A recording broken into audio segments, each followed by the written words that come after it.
Well, good evening, everybody. It is Monday, and if it's Monday, that means it is time for Mondays in the meditation room with Dr. K for Midlife Musings. Come on in, come on in. Sorry for that few minutes delay. You can only go as fast as your technology will go. It was kind of hesitating for a minute, but I'm glad it went on through because I did not want to miss tonight. Welcome, welcome. Come on in the room. Welcome to another Monday. Today is Monday, October the 10th, 2022. 2022. I mean, so if you saw my post earlier today, that one of the symptoms perimenopause or menopause is brain fog and memory difficulty. I mean, at any moment it just shows up. Did it sound like I almost forgot what year it was? Mm-hmm. So welcome into the room, this safe and sacred space where we get to talk about, lament, and celebrate this amazing, sacred, and significant season of our lives, midlife, going anywhere from 35 all the way up to 65 and above. And so this is a place where it's all things empowerment and enlightenment for Black women in midlife. And I'm so glad you're here with me on tonight. Welcome, welcome, welcome. So, October is not just Breast Cancer Awareness Month, it's not just Domestic Violence Month, and maybe there's some other awareness going on this month. I'm not sure, but one thing I do know is that it is Menopause Awareness Month. Man, and so, in Mondays in the meditation room, we are having special guests all month long to help us to discuss a whole gambit of topics so that we can encourage each other and so that we can understand that we're not in this thing alone, so that we can be empowered. If you missed the first one, I invite you to go back to the replay. Our guest was the very good Dr. Sharon Denise Allison Adi. She talked to us under the theme Embracing Transformation in Midlife. Powerful, so educational. You will be helped and empowered. So make sure you go back and watch the replay. I am absolutely sure that all month long, something is going to be said that's going to help you on your journey. And so I'm asking that when you go to the YouTube, subscribe, watch some of the videos, share, right? And make sure you engage that notification bell so you'll know when we're live. In case you get so busy during the day and you almost forget, make sure your notifications are on so you'll know when it's time to come into the room. So while you're on, make sure you leave some comments, encouraging words for the sisterhood that's here for this tribe of enlightened women as we celebrate. Now, before I bring our guests on tonight, a quick commercial. So we have World Menopause Awareness Month. It started as a day, and on Tuesday, October the 18th, is actually World Menopause Day. And I thought, what a better day than, or there couldn't be a better day than to gather the women together for a night of joy. So that's exactly what we're going to do in honor of World Menopause Day. The Enlightened Woman invites you to the Minnow Lounge, yes, for a night of joy. Oh, we are transforming and preparing that space. It is going to be magnificent. We're going to have Zen area, dance area, desserts, drinks, just an opportunity for us to come together and celebrate because we've been apart for so long. It's time to come together in person. Desserts, drinks, dinner, dancing, meditation. Yes, we're going to have a moment to do some group introspection and journaling. and some sound healing. And then, did I say desserts? Did I say dancing? Yes. We're going to have a wonderful time. The investment in that joy is literally just $25 to cover everything on that night. And so, if before we even put the Eventbrite up, I mean, you can go ahead and snag your space because it is going to be limited space, but we want you to absolutely get one of those spaces as we celebrate together. So let me put it here so that you can see it. It is going to be a night. If you want to start, you can go ahead and send your $25 to my Cash App, or you can send it to Zelle. I'm gonna just keep putting it up there throughout the night so you won't forget it. And you can go ahead and have your space. We'll have you down, and then look for more information on our graphic and the information that we send you about that night. It's gonna be amazing. It's gonna be life-giving. It's gonna be life-saving. It's just gonna be fun. Anybody up for some joy? Me. Anybody love it when you're in the company of your sisters and they just get it and they just get you and you dance and have fun and you don't need a partner and you can eat a piece of chocolate cake and a cupcake and ain't nobody looking at you sideways and telling you how many cookies was that you just had. Okay. All right. So y'all get it. Then y'all know it's time for a night of joy. So Tuesday, October 18th from 7 to 9. And you'll get it when soon as you register, send your payment, we'll send you the rest of the information and the details, and we will go from there. So for those of you who are just joining, welcome, welcome, welcome to Mondays in the Meditation Room with Dr. K for Midlife Musings. We are looking at midlife, and we refuse to let it to be chaos and crisis, even though that's how we might feel sometimes. We believe that we get to redefine it and reimagine our lives and have a rebirth of sorts of our lives as we discover ourselves and come into our own. So welcome into the room. So tonight, I'm so excited for our guest tonight. So as we said before, um, menopause has really expanded. It almost felt like it didn't even really start, or nobody even really started having the conversation until you turn 50. Well, lo and behold, the truth of the matter is really from 35 on up to 60, 65 is still considered midlife, and our bodies are going through those changes. And so that's what we're talking about, that time in midlife and in menopause. And the truth of the matter is, menopause itself only lasts one day. I know, and everybody's like, how long? How long? Really, just one day. Because menopause is actually that one day when you realize that after 12 consecutive months of not having a cycle, that one day that you realize that you are in that 12th month and you have not had a cycle, you are officially in menopause. The thing that we need to understand is perimenopause, or that season prior to that day, can last anywhere from 5 to 10 years. And the word on the street is, for Black women, women of color, it can last even longer and it can be more intense.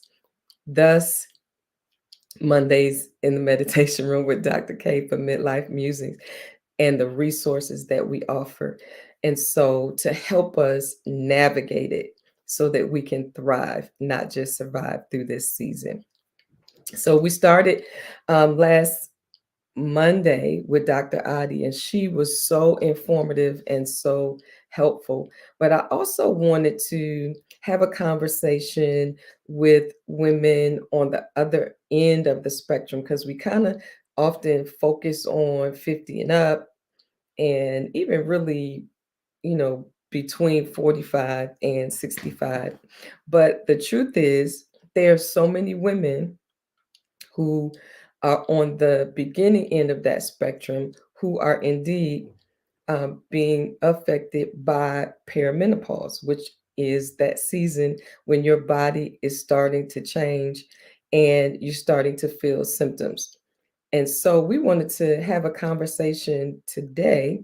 And so I'm excited to have our guests on, and I'm going to let them, normally I introduce them, but tonight I've asked them to introduce themselves as we start this conversation.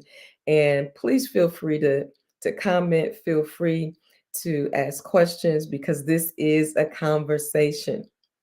So welcome, welcome into the room. And so I'm going to bring up our first guest on tonight. Her name is Tamika Mcfadden. She's a community activist and a minister. And we have adopted her into our family. And so we are so glad that she's with us on tonight. Would you help me welcome her? I am so excited that she's here now. Tamika, I wish I had one of those clap machines so I could just hit the button and you hear a lot of clapping, clapping. So I'm gonna clap for you and say, yay.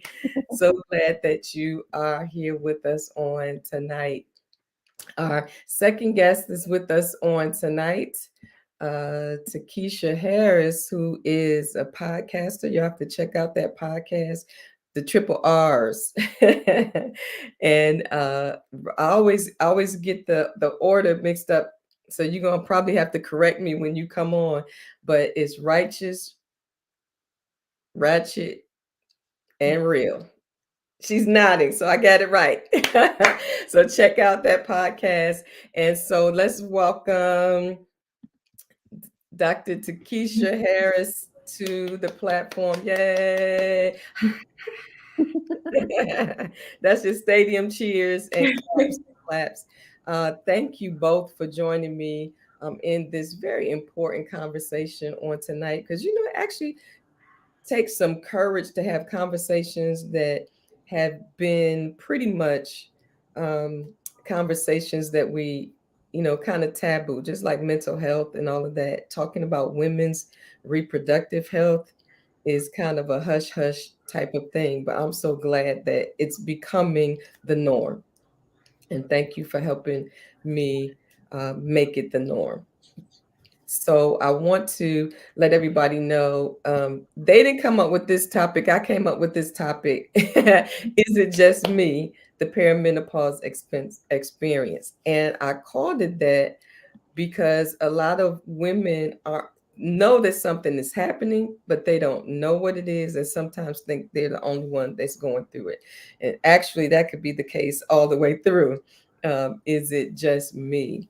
The perimenopause experience. So, before we really get into the questions and our conversation, which we're going to just let flow, I'm going to start with Tamika because I asked them to introduce themselves and who they are and what they do, the space and place that they take up in the world, and closing with answering who would you say that you are in this stage of your life? All right.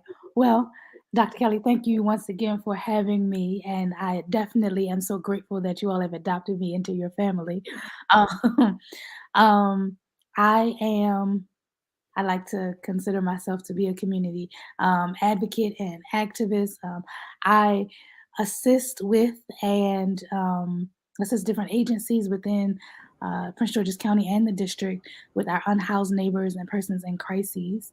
Um, and I also, in addition to my ministerial duties, assist youth who are in transition as well. So both unhoused families and unhoused youth. And so just helping them navigate for resources, whether that's housing resources, whether that's food resources, family resources, daycare resources.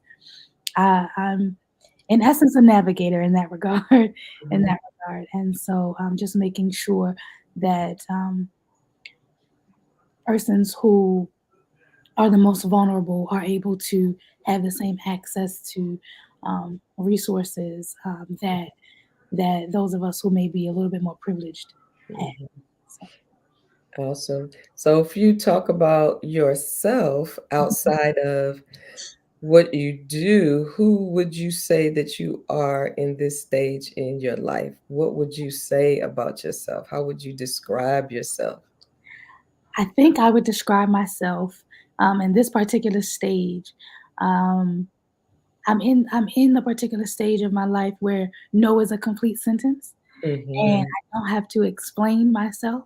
Mhm. My no is my no, and that's all you're gonna get. Um, Mhm. and I'm perfectly okay with that. Making sure that I guess the type of person that I am now showing up in my authentic self. Mhm. What you get is Mhm. what you get. And Mhm. but I am showing up and making space and making waves and not being afraid to make Mhm. those waves or ripples and you know, as my grandmother would say, let the chips fall where they may. Mhm.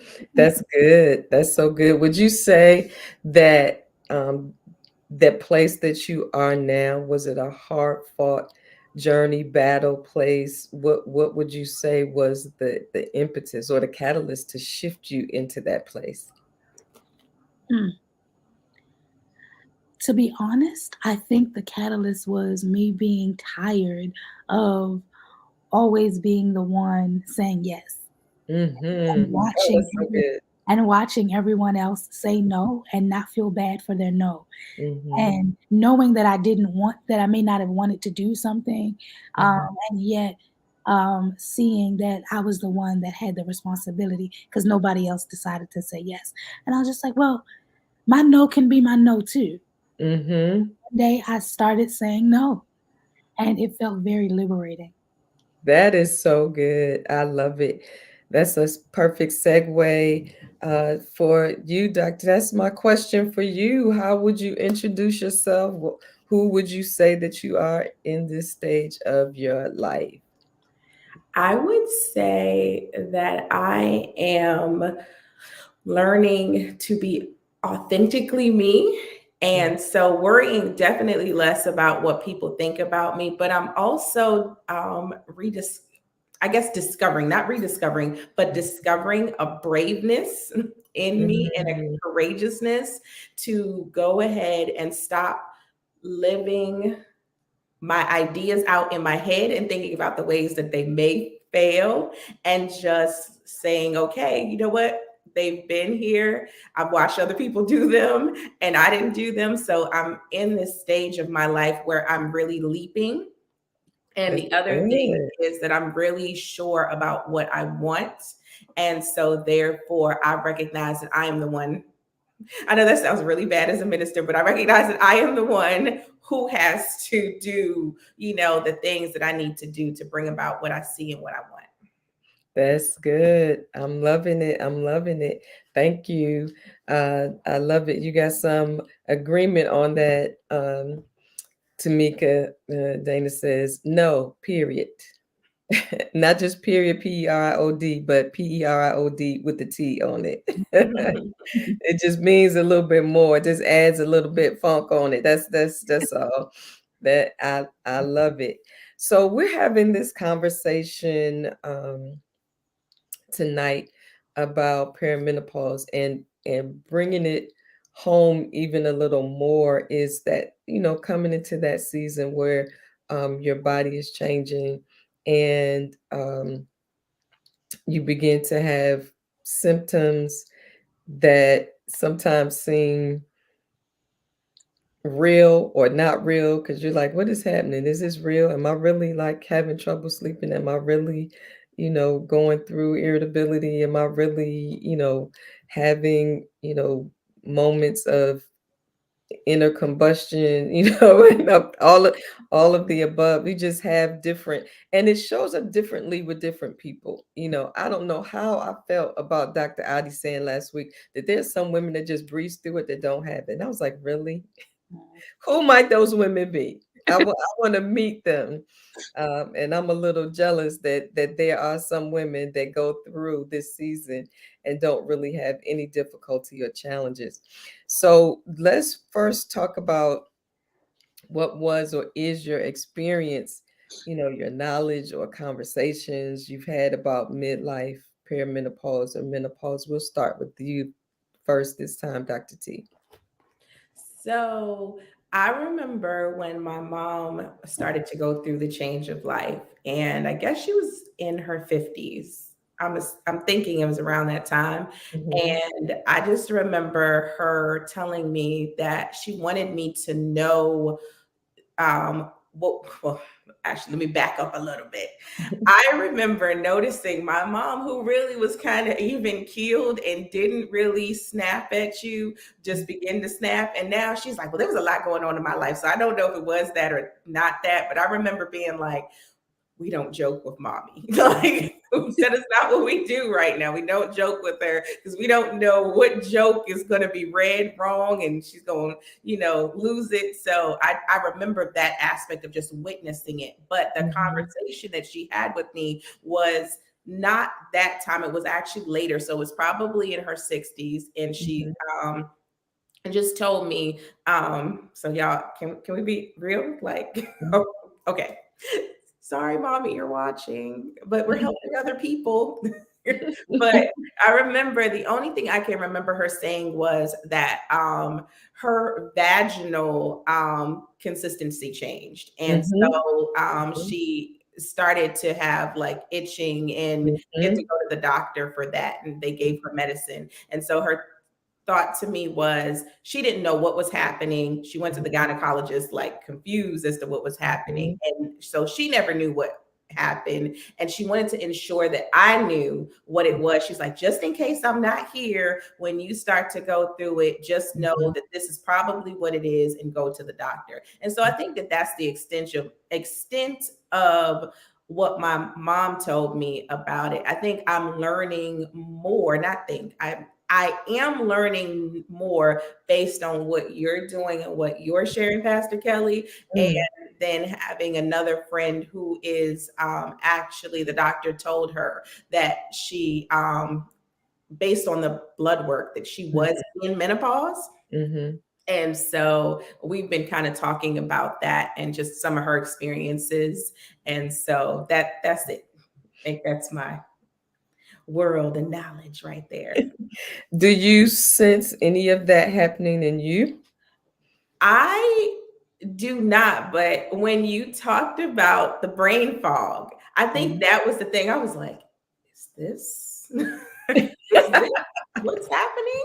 Because I do find myself sometimes spacing out. I was like, and I've always just attributed it to I'm a late night person and I don't necessarily I always get 8 hours, but I tend to stay up really late. And so I was like, maybe I'm just not getting enough sleep. And so now I'm thinking to myself as we're talking about this brain fog, I'm like, huh, could that be why sometimes I feel like I can't just remember it? It's a little foggy up there. So maybe it's not just lack of sleep, but maybe hormonally things are changing.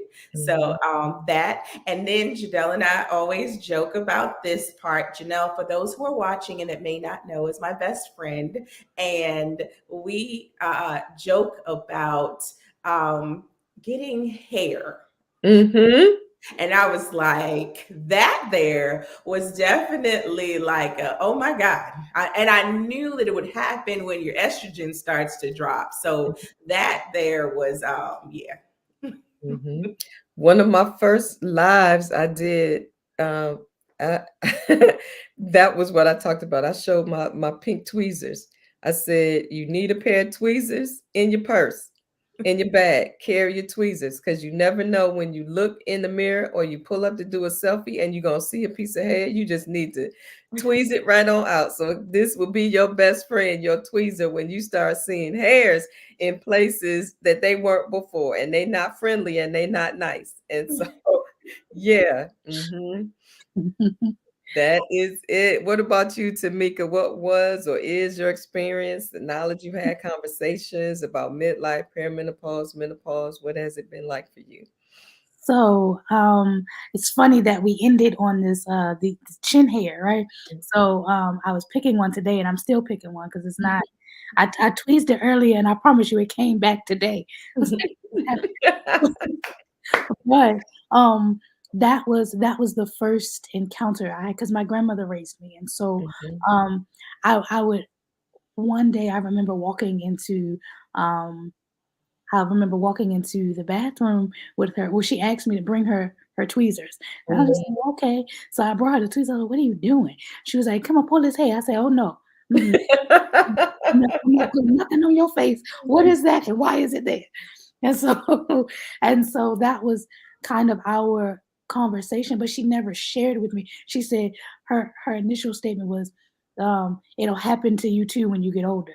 But Mm, you know, it was no in-depth conversation. My grandmother's from the South. It was just not something that they talked about. It was just, mhm, these are just women issues, and you got to live a little bit longer, and you'll experience the women issues. But I am grateful for my godparents, both sets of godparents, because it was through them that I got a little bit more information than I got from my grandmother, but not much. mhm, Um, but it was I remember one of my godmothers standing in front of the freezer. Like, she mhm, had the freezer door open and her head was like mhm, in the freezer. And I was just like, "Are you okay? Do you need some water? What is happening?" She was just like, "I'm having a hot flash." And like she was like, I saw her um break out into a sweat. mhm, Immediately jumped up and she went to go stand in front of the freezer, and I said, "How can I help?" She was like, "You can't. It just has to go away. I just give me a minute." Uh, Sissy talked about the snapping of mama. So yes, I watched my godmother kind of snap a little bit mhm, during certain times. I was like, "Okay, yeah, all right." And so, but she did share with me that, as they call it, the change, right? mhm, As they're going through the change, you know, uh, they're irritable, and of course this infamous hot flashes. mhm, But I really didn't get a lot of conversation. It mhm, wasn't honestly until recently, um, when I reconnected with some of my uh, birth relatives. So my grandmother on my father's side raised me. So mhm, I've been able to reconnect with some of my maternal relatives, and mhm, so and connecting with them, between having conversations with them and having conversations with my god sister, who is full fledged in menopause at this point, just kind of watching her go through it, and she went into menopause early, but then mhm, talking to some of my maternal relatives and just hearing them say, "Oh, yeah, you're probably gonna go into menopause early." And I'm mhm, like, "Wait a minute." But the thing is, I am. Like, I'm perimenopausal, so it's like mhm, all of these things. I'm like, I don't like any of this mhm, at all. The brain fog, the memory fog. mhm, I Listen, mhm, Takisha and I were talking the other day, and mid sentence, I just couldn't remember what I was getting ready to say. mhm, Completely went away. But, you know, I am glad that there are spaces like this that exist, mhm, um, that talk to women, talk with women, kind of about those symptoms and what to expect, what not to expect. What are some hacks? We mhm. need some hacks, Dr. Kelly. We need some hacks. Absolutely. I mean, we do that. And that is so good because most of us, we're not, both of you were in tune to kind of notice what was going on. Um, my kids noticed because I was incessantly fanning, and I was saying, go upstairs, get my fan, right? And so, they kind of, we joke about it. But the number of symptoms are many, and many women um don't have many, don't have any. And because we mostly only talk about hot flashes, it kind of goes over our heads because we might be experiencing things, but we're not attributing it to our bodies going through transition. So if it's not hot flashes, we think that's it. But as Dr. Takisha mentioned, the real thing that's happening is what she mentioned also was the lowering of it's hormonal, really what it is. It's hormonal, and it's the lowering of the amount of estrogen that we have that wreaks havoc in our bodies as women. So, which is not just that, like she mentioned, the vaginal issues, your whole vaginal flora and fauna kind of changes. Your muscles, your linings, it becomes thinner, and so it becomes your sexual activity can become painful because there's drying, there's thinning, there's all of this happening at the same time. You're more susceptible to urinary tract infections. I'm saying nobody tells you that. And you could be like, why do I keep, you thinking something is wrong with you. And that's what it is. It's the insomnia, the irritability that we talk about, the fluctuation emotions, depression, uh, the whole, sometimes women have heart palpitations, and a lot of times that's what sends women to the doctors because they're having these heart palpitations, and the doctor's like, oh, this is what this is. This is a different season, and so we need to make sure we talk about more than the hot flashes Mhm. because we're experiencing a lot, and it can be, generational. If you're, Dana's like, I think my mom didn't have any hot flashes, I'm praying that she passed that blessing down. And it could happen the other way, like my mom didn't, but I do. Mhm. So, there's no rhyme or reason. You just have to pay attention to know what it is, know, some of those hacks, which is why we're talking to doctors, we're talking to, counselors and therapists, and to each other of things that we find that may work. And while we're doing things like the Minnow Lounge for a night of joy, just to release, just to have fun, just to talk about it, just to know that you're not alone, just to provide those things that help, like meditation. It helps you still your mind and learn how to get outside of your thoughts because, that whole irritability piece, that whole anger, that whole frustration piece is real. So you need some tools to manage it all. My on the podcast we were talking about that, and I didn't even realize, but one of my co-hosts talked about the reason why she started doing meditation was because she called the hotline and she just was going through anxiety. She started having Mm-hmm. anxiousness and panic attacks, Mm-hmm. and they said, "Oh, this is how old you are. This is probably what is." And she Mm-hmm. said she had no idea that panic attacks and Mm-hmm. anxiety was Yeah.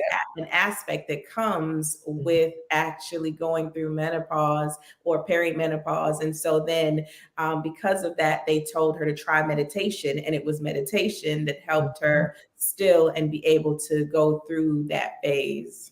Yep, absolutely. Because it is the gamut of, mental health concerns. When we say irritability, part of that is anxiety, right? Mhm. And anxiety attacks, and you have no idea what's causing it. And what it also tells us is how important our hormones are, Mm, Mhm. true. right? And so we need to be mindful of that. We need to be educated. And when most of the GYNs, OBGYNs have not been trained in menopause. Hmm. Mhm. So everything is stress, right? Mhm. Unless you have somebody who listens and can tell you that that's what it is. That's absolutely a blessing. Deanna said, my mom did not have hot flashes nor night sweats, but I experienced them both. See, that's that whole night sweat thing. Mm. Many women literally sometimes have to get up in the night and change clothes and sheets. So, Dr. Kelly, I have been having these night sweats, Mhm. and I'm like, listen, this is not good. I don't like any of this. I won't take it all the way. Go- Mhm. Going back to that question, why me? Hey, hey, Lord, listen, I don't want it. But it's like Yep. it's interesting though that that it happens. And so as I've been in communication with like my sisters and my god sister, she was just saying, just make sure you have some water by your bed, make sure you Mhm. got to change your clothes just in case. Mhm. Um, she said, if she said, hopefully you don't got to get up and change all your sheets. She Mhm. said sometimes Mhm. you depending on how heavy you're sweating. She was like, just make sure. She's like, oh, keep a fan on. She Mhm. said one of the two.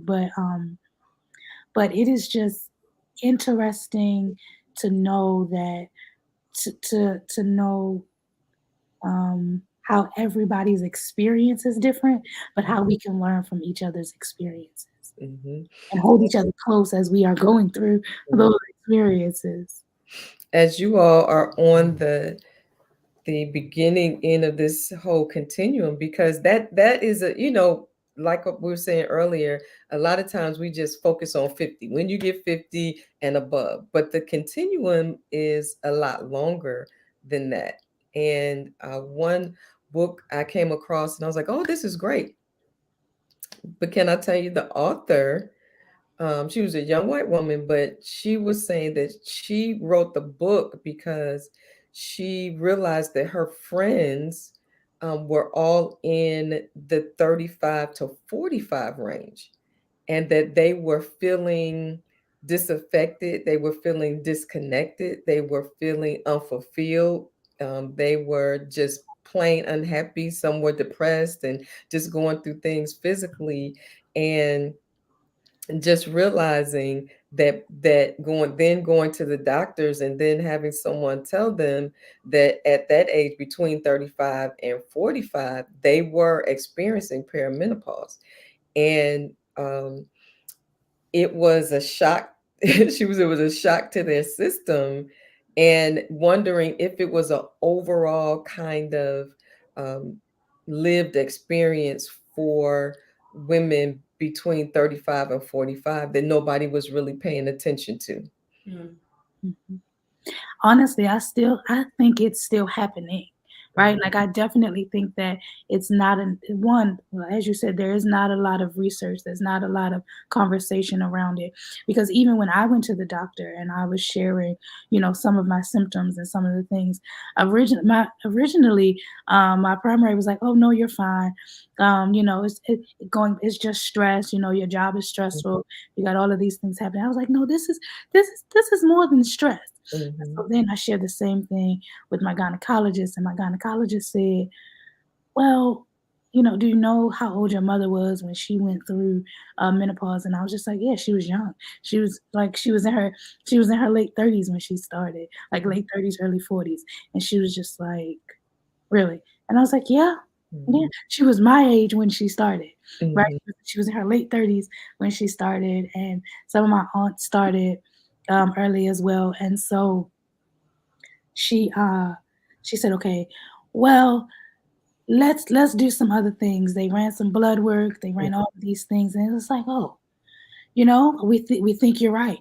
Well, thank you for thinking I'm right. I do have to live with this body. Mm-hmm. So, I can recognize some changes, and I also think that that is what's happening now too, is that we as women are now taking a little bit more control, Mm-hmm. advocating for ourselves, Mm-hmm. especially when we see and notice things differently. We already know that unfortunately our healthcare system doesn't always believe Black women, especially when we say something is wrong. And so Mm-hmm. we definitely have to ensure that we are like advocating for ourselves. And so I think for me, this space has been one of uncertainty Mm-hmm. and an uphill kind of journey and battle.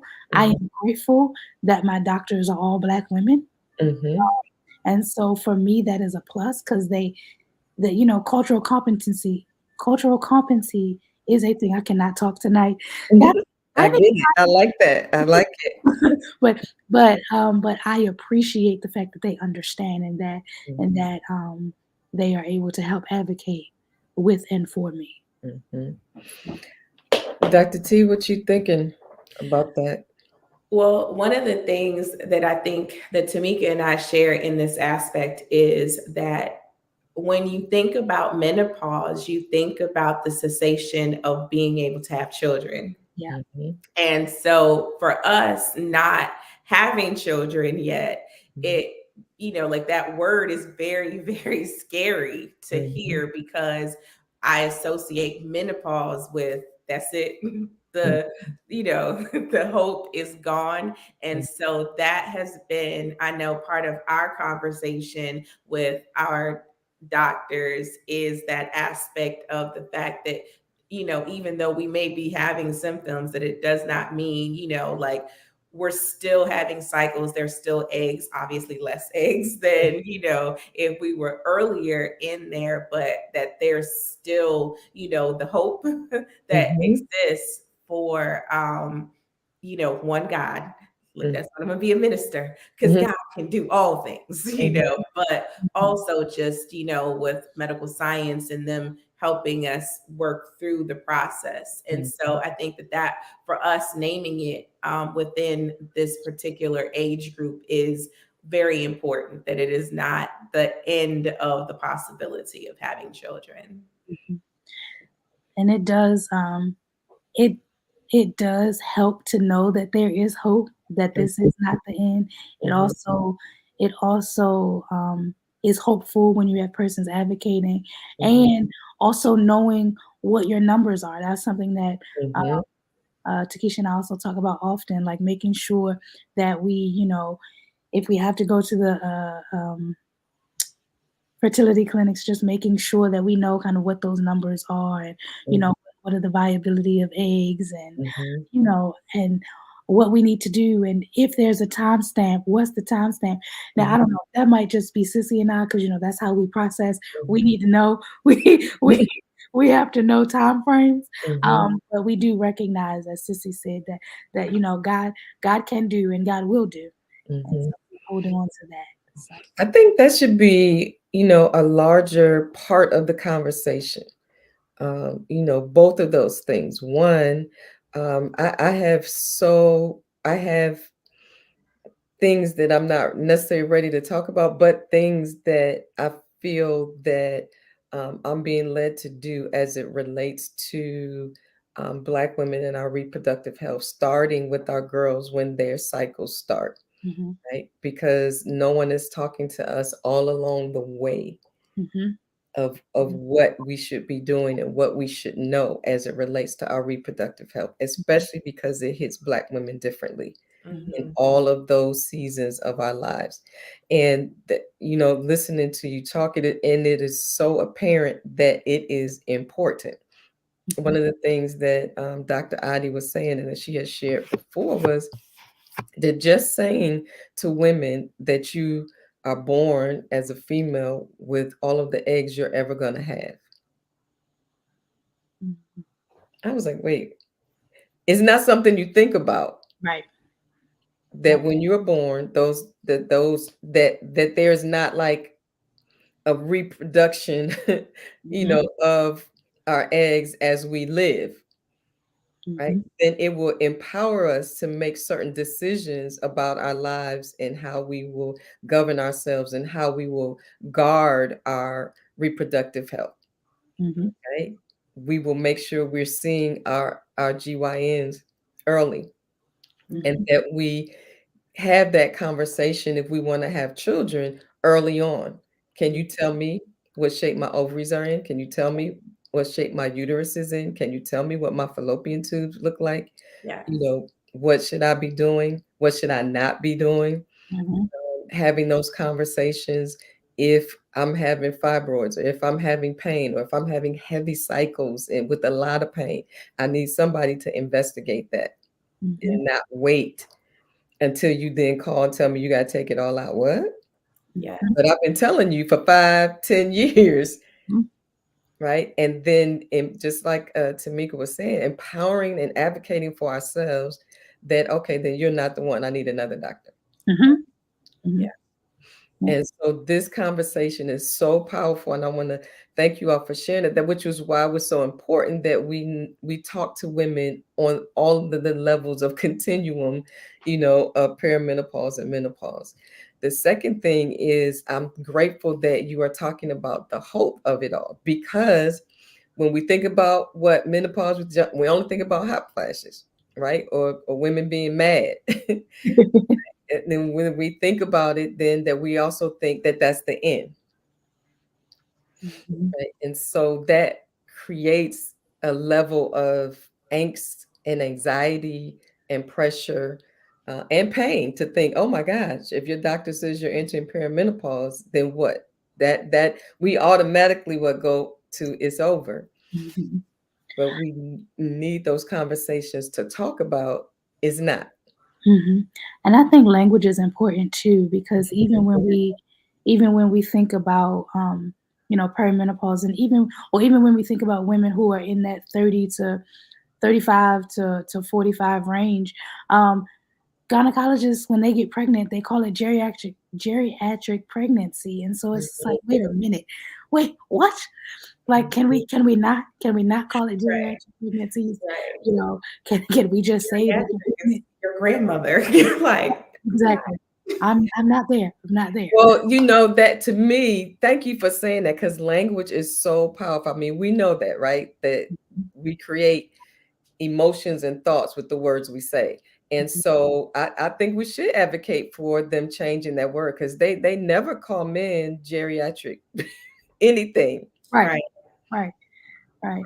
And even when we think about that, uh, um, like men can produce sperm until the day they die. So it's just Hmm. like, I mean, they don't have any type of old man But language.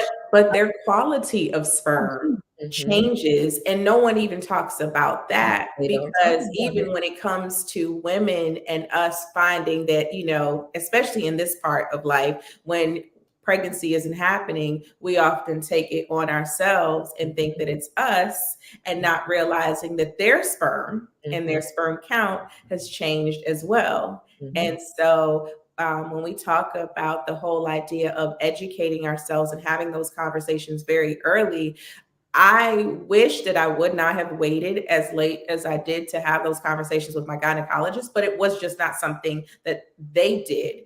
But when I got my Black woman doctor, who I love, Hmm. shout out to Dr. Let, but she said, okay, well, let's just start to run the tests, because one of the first questions she honestly asked me was, she was like, well, do you plan on having kids? What are you going to do about that? And Hmm. so just even her keyed in knowledge Hmm. to that, to have that conversation. And I know that Candace Benbow talked about her doctor also kind of pushing her to be like, you got 1 year to Hmm. fall in love and get married and do whatever you want to do. If not, we're going into the IVF process. Hmm. And so just recognizing and having those conversations, because that was when I started getting tested for things that, you know what I mean? We just learned that we should go and get STI tested, but there's so many other aspects, Personally, for me, I found out that I had a uterus abnormality, Hmm. that could have presented, a problem with being able to get pregnant, carrying, and, actually holding a child. None of that I would have known if I didn't begin that process to say, I want to get pregnant. And, like, bless my mama's heart. Hey, mama, and my grandmother, like, became a shame type of conversation. They didn't mean for it to be. I'm sure they didn't. But, like when I was saying I'm getting tested and they're doing all these, their thing was, they were like, well, we just did it the old fashioned way. We just had sex and got pregnant. And I was like, okay, but you guys were so much younger than me. And so we Hmm. had to do it. But even for other women who end up, just spending their lives kind of spinning and thinking that they can't get pregnant, I Hmm. was, don't necessarily know, like, hey, if we begin to look at our uteruses Hmm. early on, we, as long as we know that it's something that we want, I was Hmm. like, I'm advocating, I'm telling all my friends, Tamika can tell you, I'm telling all my friends, get it looked at, get your numbers run, Yep. get tested, Yep. because I didn't have that experience until I started, and I wish that I did. And so now I am literally advocating to anybody I know, get your numbers run, start to check, all of it, so that Hmm. you're empowered enough to know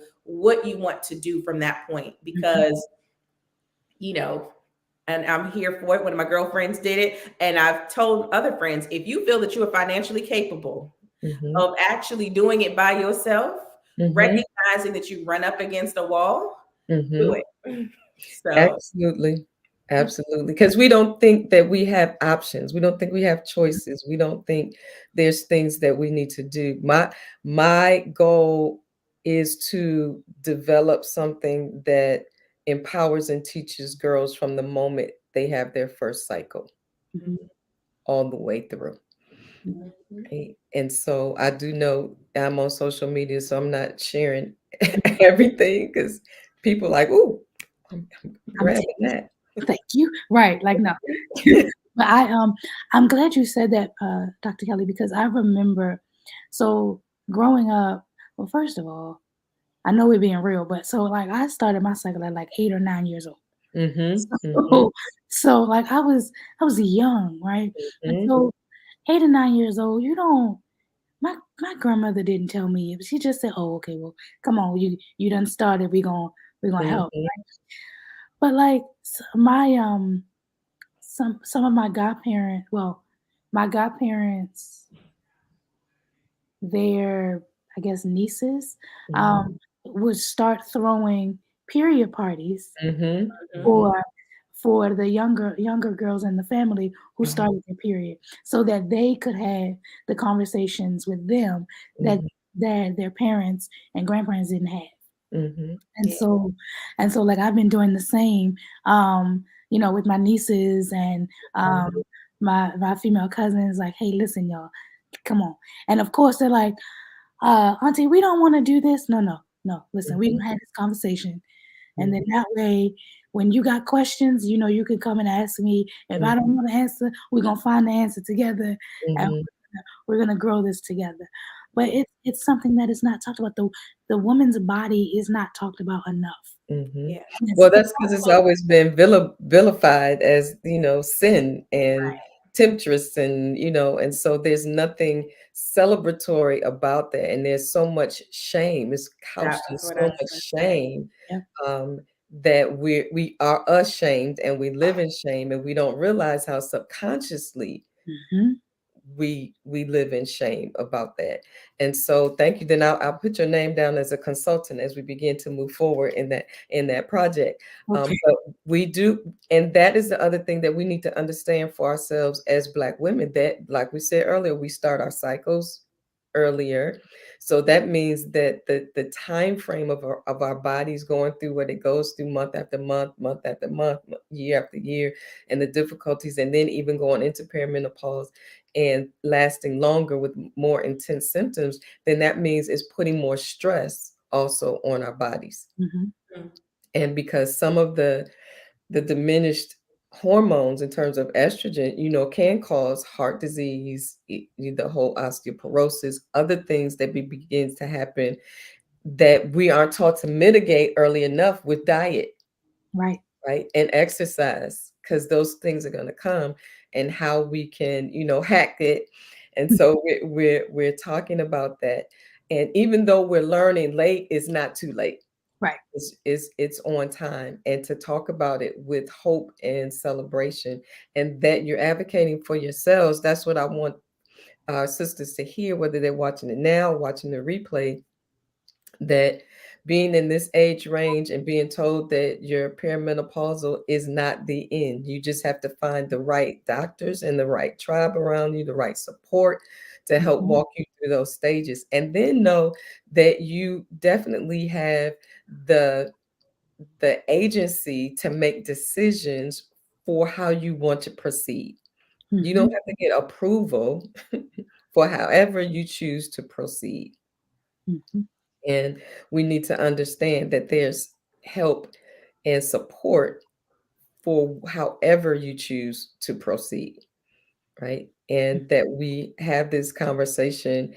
My husband and I talk about having this conversation, not just with the girls, but with boys as well, and men, in every stage, to understand what that means, Mhm. because you're partnering, and Mhm. both of you need to know and understand what that means. Mhm. So we have to talk about all of that, because it can be frightening, right? It can be anxiety inducing. And Mhm. so we need to have these spaces to have this conversation. So um, I can't believe our time is like up already. Which means we have to do a part two. And so I'm charging both of you to find two or three more sisters that you've been having these conversations with, and pull them in, so we can continue this conversation for this part of the continuum of our reproductive health and where we are in perimenopause, and for those persons who are menopausal. And that when you ask your doctor for certain because they can, just like your doctor did, Tamika, your doctor, um, Dr. T, is, they can do the hormonal blood work, the battery of tests to give you an idea of where you are, and, not letting them brush you off Mm-hmm. as if you're not aware of what you're feeling and what you're going through. Um, what is your when you would start closing? Oh my gosh. Okay, we have to do a part two because these questions need to be asked and we need to talk about them. But so let's at least close with this one. What do you wish someone had told you when you started your cycle? I will say that I really wish that it didn't seem like a bad thing. You Mm-hmm. know, like it felt like it's a part of your life, but I'm really appreciative of how shows now deal with, women having girls having cycles, the fact that they even they're so open about it. Like there's a commercial for Always Pads that they talk about the what the gush moments. And I celebrate that ad every time it comes on because no one ever told me, like, I thought something was wrong with me. And I'm Mm-hmm. like, I mean, it was really that commercial that said, this happens to other people too. And, Mm-hmm. like, it really was just freeing. And I wish that we had free conversations Mm-hmm. around what happens. Mm-hmm. I've watched shows where girls had accidents Mm-hmm. and, there was, a stain and it was just like, that happens. It's happened. I remember being in middle school and not, I was like, I guess I might have been in high school and had that moment. We've all had to wrap a shirt around us. And those Mm-hmm. were conversations that nobody had. And Mm-hmm. so much of our cycle was around shame. And I Mhm, wish that there were conversations that talked about what can happen, what it looks like, and it didn't have this layer of shame mhm, associated with it, but more of a celebration that this is your body and mhm, this is a natural aspect of life. And mhm, just being free enough to have those conversations. And I really wish that for me is what I wish someone would have told me. Just some of the things to expect, and the mhm, fact that there's nothing shameful about it. It is just part of your cycle of life, and things are going to happen. Don't hold your head down when they happen. mhm. Just know that it's just part of what's happening in your life. Absolutely. I think I've seen that, and that is so, so true. Yes, I love it. Tamika? So I definitely agree. Um, to uh, demystify the shame, right?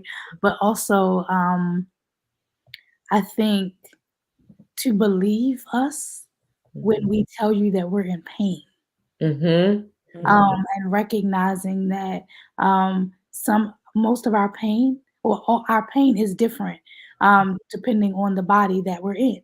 mhm, Um, because I know for me, like it was horrible, like the whole way through. At least, especially in the beginning. mhm. Um, and although my grandmother believed me, it was, the nurse at the school said, "Oh, it's not that." Oh my goodness, yes. And so just the compassion and care. Mhm, Um, like, okay, I recognize you're in pain. Let's try to help kind of subdue this pain and keep you comfortable, right? Um, and recognizing that symptoms are different for everybody. Mhm. Um, and not being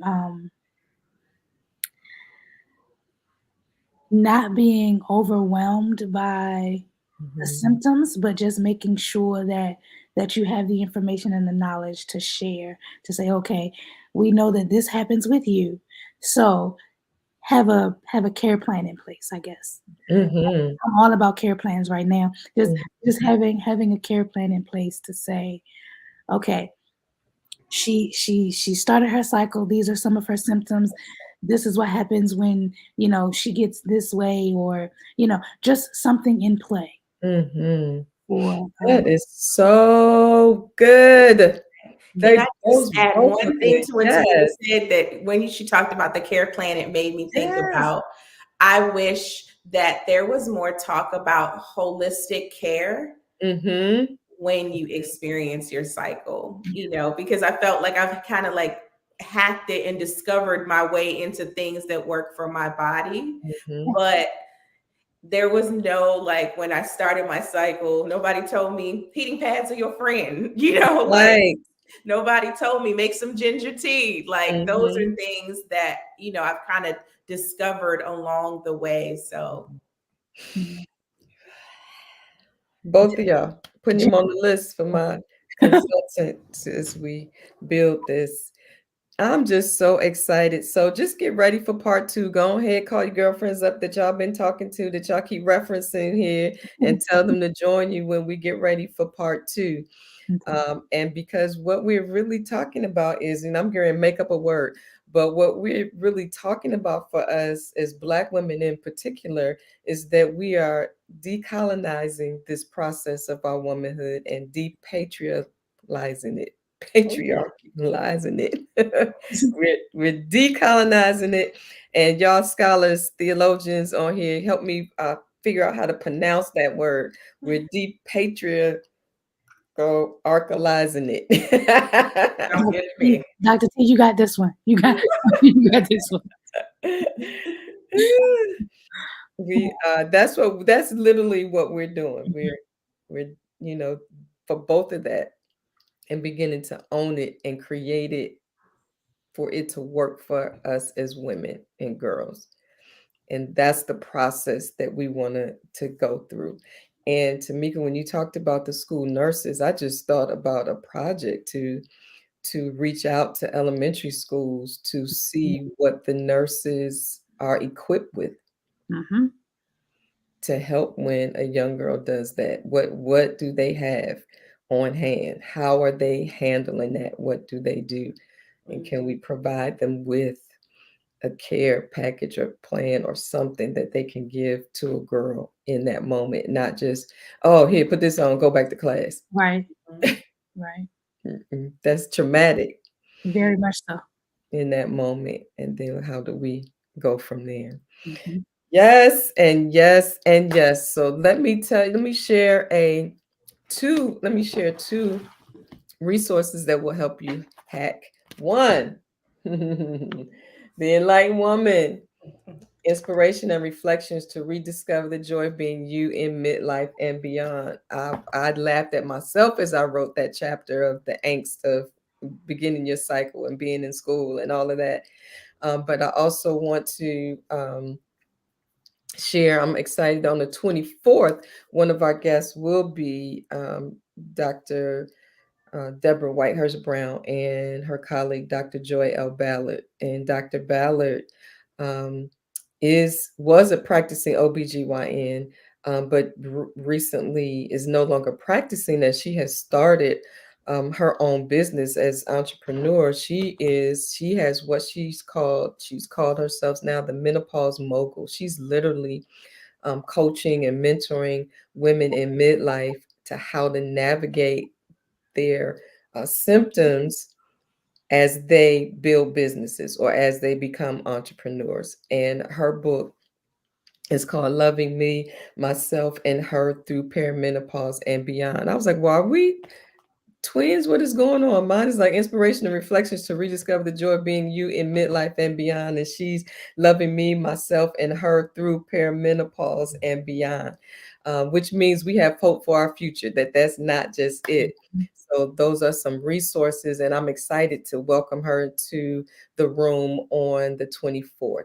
And So let's continue the conversation. Let's continue to move forward, and let's continue to walk in power in this sacred season. Because I don't believe that God created our bodies like this for us to suffer, for us to be ashamed of it, because it's the power of life, not just birthing children, but we have within us the power of life to speak, to create, to care for, to nurture. And so we need to learn how to embrace that and not let it be covered in shame. Mhm. Thank y'all so much. Um, I'd say before we go, Danis, I wish schools would not label our girls as a drug dealer because they're carrying a bag of what? That's a whole nother conversation about their sensitivity for the discomfort and the pain that young girls might be going through and what they might have Yeah. to take Wow. to manage their day. Right. Mhm. That's in life, and the way that workplaces need to be Mhm. um, sensitive Yep. to that, because you're talking about what the gush on this end of girls in school or when you're at work or whatever, for women who are closer to that menopausal, when they're having periods one day, 1 month, and they're not 2 or 3 months, and then all of a sudden they're at work and the gush happens. Come on, so it's what the gush, on both ends of that spectrum. You could be 5 months without and think you are like, I'm home free. You go to work and bam, Mm-hmm. on that 7th month or 6th month. And so all of those moments are both ends of the spectrum, and we need to provide a safe place to grow from that. Thank you, everybody, for joining us for Mondays in the meditation room. Go ahead and say it with me that we're going to have part two of this conversation. And Tamika and Takisha going to bring some friends with them next time we have this I conversation. know. One of Even my friends in the comments, who I was trying to get on here, but she's putting the kids to bed. Oh, I understand that. Yes, but I'm saying we want to hear the various voices, because that's what helps us create this tapestry of support and hacking this this time in our lives. And I'm just so grateful for you joining. Don't forget, if you were joining, if you came on after the fact, I announced that Tuesday, even though we are in World Menopause Awareness Month, Tuesday, October the 18th, is World Menopause Day, and we just gonna have some fun just because in honor of that day, we're inviting you, the Enlightened Woman is inviting you to the Minnow Lounge for a night of joy. We are just going to come together for just unbridled joy. We're going to dance, we're going to eat dessert and not talk about each other or police each other with the desserts we eating or the drinks we're drinking. We're going to dance, we're going to meditate, we're going to do some sound healing. We are just going to enjoy each other's company and continue to encourage each other through this season. And you can go ahead and let me see if I can find it. If you want to register while we're waiting for the full-on graphic with the event me stuff comes up. Until then, if you want to snag your space, because the space is limited, I'm so excited because I've been employed designing divas, and Tuesday the concept for the space is just going to be magnificent for us, and so we deserve that and want to invite you to be a part of it. Your investment in your joy for that is $25 to be a part of it. And you can go ahead and snag your spot by doing Cash App, send it directly to me, or Zelle. That information, you'll see it to be a part of it. But follow me on IG at Kelly V. Hayes, um, and my Facebook, The Enlightened Woman, for more information about it. We are on our way out, y'all. Thank you so very much for hanging with us. And we will see you again on next Monday. Our guest is going to be uh, Melody Boone, CEO of Liberty Coaching and Consulting. She is going to help us with reclaiming our confidence in midlife. All right. Absolutely love you. See you all. Have a restful night. See you next time.